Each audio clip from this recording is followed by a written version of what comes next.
dalam lindungan Allah, selalu diberikan kesehatan, diberikan keberkahan dan rahmat Allah dalam menjalankan perintah Allah dan dalam belajar ilmu kebaikan. Bersama saya Lili Anggraini dari LPTK IAIN Bukit Tinggi, Mapel Akidah Akhlak. Bahan pembelajaran hari ini adalah tentang kisah-kisah teladan Nabi, yaitu keteladanan Nabi Yunus alaihissalam dan keteladanan Nabi Ayub alaihissalam. Yang pertama adalah keteladanan Nabi Yunus alaihissalam. Nabi Yunus adalah nama lengkapnya Yunus bin Matta, keturunan Benyamin bin Ishak bin Ibrahim. Nabi Yunus sendiri diperintahkan oleh Allah untuk mengubah keyakinan dari penduduk Nawa, tidak mau mendengarkan ajaran-ajaran yang diperintahkan oleh Nabi Yunus alaihissalam. Mereka berkata, semua yang dikatakan oleh Nabi Yunus adalah hal dusta, karena mereka berkeyakinan adalah semua yang mereka yakini dari nenek moyang mereka adalah hal yang benar. Nabi Yunus alaihissalam mengajak penduduk Nawa untuk beriman kepada Allah. Namun penduduk Nawa tidak mau mendengarkan apa yang dikatakan oleh Nabi Yunus alaihissalam. Lalu mereka percaya bahwasanya Nabi Yunus itu adalah seseorang yang pembohong. Jadi Nabi Yunus marah dan merasa ini adalah hal yang nanti Allah akan mengajak mereka. Lalu mereka bahkan menantang Nabi Yunus, kalau kau adalah termasuk orang-orang yang benar, tunjukkan atas kekuasaan Allah. Lalu Nabi Yunus pun pergi dengan keadaan marah. Setelah Nabi Yunus pergi dengan keadaan marah, lalu dia meminta Allah untuk menghukum penduduk Ninawa tersebut. Lalu sepeninggalnya Nabi Yunus pergi, penduduk Ninawa dalam keadaan kekhawatiran, yaitu bagaimana yang terjadi dalam penduduk Ninawa. Yang pertama, penduduk Ninawa gelisah. Yang kedua, gelap sekali keadaan langitnya. Yang ketiga, angin bertiup sangat kencang. Yang keempat, mereka berpendapat bahwa ancaman Nabi Yunus benar-benar terjadi. Lalu penduduk Ninawa pun bertobat, memohon ampun kepada Allah. Namun mereka mencari-cari di manakah Nabi Yunus. Ternyata pada saat perginya Nabi Yunus itu, Nabi Yunus menaiki sebuah kapal di laut, dan Allah pun marah ketika seorang hamba pergi dalam keadaan marah. Jadi tidak hanya Rasul, tidak hanya manusia biasa, intinya Allah itu akan marah kepada seseorang yang mempunyai sifat marah tersebut.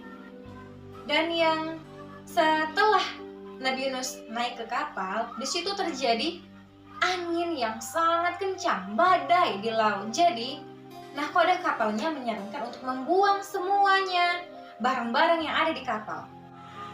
Setelah membuang semua barang-barang yang ada di kapal, namun kapalnya tetap bergoyang dan harus membuang salah satu di antara penumpang yang di kapal itu. Dan mereka sepakat untuk membuat undian. Nama-nama yang ada dalam kapal itu, siapa yang keluar namanya, itulah akan yang dibuang dari laut. Lalu, pertama, siapakah nama yang keluar? Nama yang keluar adalah nama Nabi Yunus alaihissalam.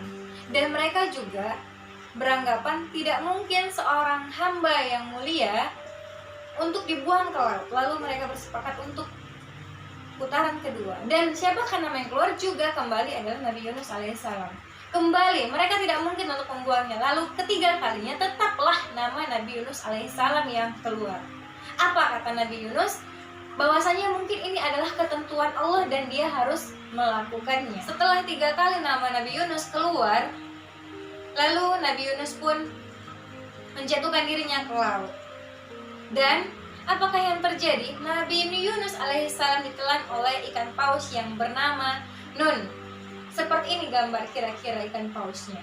Lalu setelah ditelan di dalam ikan paus, Nabi Yunus berdoa, bertaubat, berzikir kepada Allah selama 40 harinya. Apakah doanya? Dalam Quran Surah As-Saffat ayat 139 sampai dengan 148, yang di dalamnya ada kalimat Bismillahirrahmanirrahim, La ilaha illa anta subhanaka inni kuntu minaz zalimin. Seandainya lah Nabi Yunus tidak berada demikian, mungkin Nabi Yunus akan tetap berada dalam ikan paus tersebut sampai hari kiamat. Setelah Nabi Yunus keluar dari ikan paus, Nabi Yunus terdampar di sebuah pulau. Lalu tanpa dia ketahui bahwasanya penduduk Nawa sudah bertaubat dan mencari-cari Nabi Yunus untuk belajar tentang Allah. Lalu apa yang terjadi tentang Nabi Yunus alaihissalam? Dia memakan sebuah labu yang di dalamnya untuk membuat dia itu bertenaga kembali. Lalu setelah sehat, dia kembali ke penduduk Nawa. Lalu apa yang terjadi? Dia melihat semuanya penduduk Nawa itu sudah bertaubat dan akhirnya penduduk Nawa menjadi kaum Nabi Yunus alaihissalam. Yang kedua, meneladani tentang kisah Nabi Ayub alaihissalam. Nabi Ayub alaihissalam adalah keturunan dari bin Ishak bin Ibrahim. Keistimewaan Nabi Ishak adalah tentang sifat syukurnya, taat dan ikhlas dalam beribadah. Lalu Nabi Ayub alaihissalam sangat terkenal di langit dan para malaikat seringkali menceritakan tentang Nabi Ayub alaihissalam. Namun iblis mendengarnya dan merasa iri dan bahkan ini kalau kugoda ini pasti akan terjerumus. Lalu iblis mengutarakan tentang isi hatinya dan berusaha untuk meminta izin kepada Allah untuk menggoda Nabi Ayub alaihissalam. Namun apa kata Allah? Aku yang tahu hambaku, dia taat dan tidak akan berlain hati dan akan tetap terus beribadah kepadaku. Nabi Ayub adalah seseorang yang sangat kaya raya, istrinya banyak, anaknya banyak, hartanya melimpah, ternaknya juga banyak, ladangnya juga banyak, dan dia adalah seorang yang taat beribadah kepada Allah Subhanahu wa Ta'ala. Para malaikat menceritakan tentang ketaatan Nabi Ayub alaihissalam. Namun iblis mendengarnya dan merasa iri kepada Nabi Ayub alaihissalam. Lalu dia berusaha untuk menggodanya, namun tidak tergodahkan oleh godaan iblis tersebut. Lalu iblis meminta izin kepada Allah untuk menggodanya. Lalu apa kata Allah? Tidak mungkin bisa tergodakan karena aku yang tahu tentang hambaku tersebut. Yang pertama, semua hewan ternak Nabi Ayub alaihissalam mati. Yang kedua, semua gandum dan lahan pertanian Nabi Ayub alaihissalam terbakar, habis, musnah sudah. Namun Nabi Ayub tetap tidak tergoyahkan sedikit pun keimanannya dan merasa ini semua adalah milik Allah dan hanya kepada Allah lah semuanya akan kembali. Tidak hanya sampai di situ. Yang terakhir adalah iblis membuat Nabi Ayub alaihissalam penyakitan, yang penyakitnya itu adalah sangat menjijikan, yaitu penyakit kulit, menyebabkan semua istri-istrinya meninggalkan Nabi Ayub alaihissalam. Tidak hanya itu, semua penduduknya juga mengusir Nabi Ayub alaihissalam dari kampung tersebut. Sampai Nabi Ayub di ujung desa pun tidak diperbolehkan, sehingga harus pergi menjauh dari kampung tersebut. Dan akhirnya untuk memenuhi kebutuhan mereka, istrinya hanya satu yang setia kepadanya, yaitu Rahma. Rahma ini adalah istri yang taat, setia, menemani Nabi Ayub alaihissalam. Pada saat untuk memenuhi kebutuhannya, Rahma bekerja di sebuah toko roti untuk memenuhi kebutuhan mereka. Pada satu ketika, yang punya toko tahu bahwasanya Rahma ini adalah istri dari Nabi Ayub yang punya penyakit kulit yang sangat menjijikan. Namun Rahma berkata, biarkan aku untuk bekerja satu ini untuk terakhir dan berikan aku roti.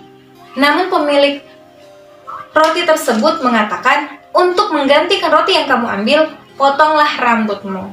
Lalu Rahma pun menyetujuinya.